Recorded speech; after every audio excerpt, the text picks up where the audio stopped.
ислам все-таки это религия такая достаточно мощная. Она, ну, как бы люди, которые вот истово верующие фанатики, да, они способны на любые, значит, вот жертвы, да, для того, чтобы отстоять свое представление о том, как должен быть устроен мир. И поэтому нам предстоит серьезнейшее столкновение в стране вот этих двух цивилизаций.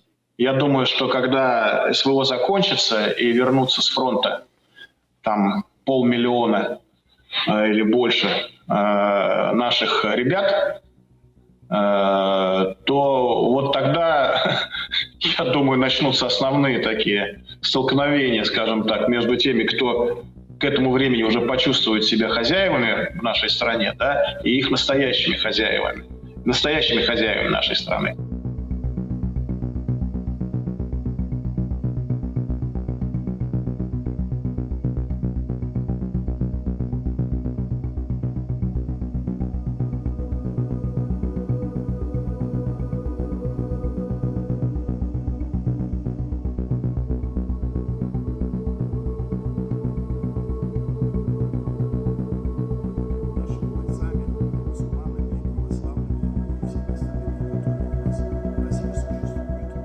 Если меня кто-то из моих братьев, коллег, мусульман российских воспринял это на свой счет, мне не стыдно извиниться, потому что я имею в виду именно тех радикалов, с которыми идет, собственно, борьба.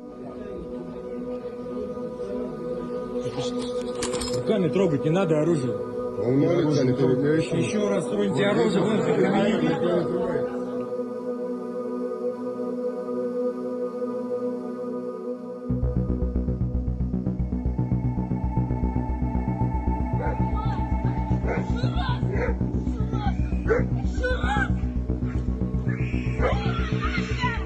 А нас какие вопросы?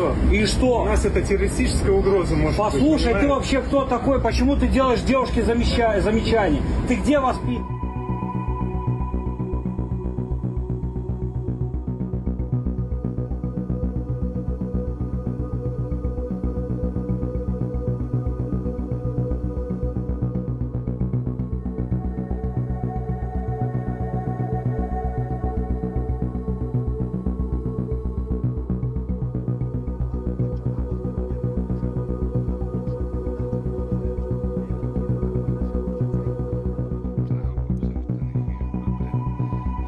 Я не вижу в этой деятельности задачи обеспечить безопасность.